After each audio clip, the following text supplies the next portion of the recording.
Miss ಮೀನಾದೇವಿ, ನಾನು ಇಲ್ಲಿಗೆ ಬಂದಿದ್ದು ನಿಮ್ಮ ಕಲೆಗೆ ಪ್ರೋತ್ಸಾಹ ಕೊಡೋಕೆ ಹೊರತು ಬೇರೆ ಯಾವುದಕ್ಕೂ ಅಲ್ಲ.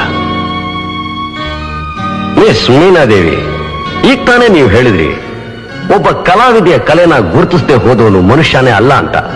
ಹಾಗೆ ಒಬ್ಬ ಕಲಾವಿದೆ ಒಬ್ಬ ಮನುಷ್ಯನ ಮನುಷ್ಯತ್ವನ ಗುರುತಿಸದೆ ಹೋದ್ರೆ ಆಕೆನು ಮನುಷ್ಯಲೇ ಅಲ್ಲ. ನಿಮ್ ಮನಸ್ಸಿಗೆ ಬೇಜಾರಾಗಿದ್ರೆ ದಯವಿಟ್ಟು ಕ್ಷಮಿಸಿ. ಬನ್ನಿ ಅಂಕಲ್, ಹೋಗೋಣ. ಇರಿ, ಹೋಗ್ಬೇಡಿ. ಯಾಕೆ? ಕೂತ್ಕೊಳ್ಳಿ. ಮೀನಾದೇವಿ, ಇದು ಬಹಳ ತಮಾಷೆಯಾಗಿದೆ. ಹೋಗು ಅಂತೀರಾ, ಕೂತ್ಕೋ ಅಂತೀರಾ. ಅಂಕಲ್, ಈ ಹೆಂಗಸರ ಮನಸ್ಸನ್ನ ಅರ್ಥ ಮಾಡ್ಕೊಳ್ಳೋದೇ ಬಹಳ ಕಷ್ಟ. ಕೂತ್ಕೊಳ್ಳಿ. ನಿಮಗೆ ಯಾವ ನಾಟ್ಯದಲ್ಲಿ ಅಭಿರುಚಿ ಇದೆ? ಮೀನಾದೇವಿ, ಇವನ್ಗೆ ಯಾವಾಗ್ಲೂ ಕನಸಿನ ಪ್ರಪಂಚದಲ್ಲಿ ಹಾರಾಡಿ ಅಭ್ಯಾಸ. ನಿಮ್ದು ಯಾವ್ದಾದ್ರು ಕನಸಿದ್ರೆ ಕೇಳಿಸಿ. ಆಮೇಲೆ ಈ ಕೈಯಿನ ಕರಾಮತ್ ನೋಡಿ. ಇದೇ ಕೈಗಳಿಂದ 1000 ಕೈಗಳ ಚಪ್ಪಾಳೆ ನಾನ್ ನಿಮಗೆ ಕೇಳಿಸ್ದೆ ಹೋದ್ರೆ ನನ್ನ ಹೆಸರು ರವಿಶಂಕರೇ ಅಲ್ಲ.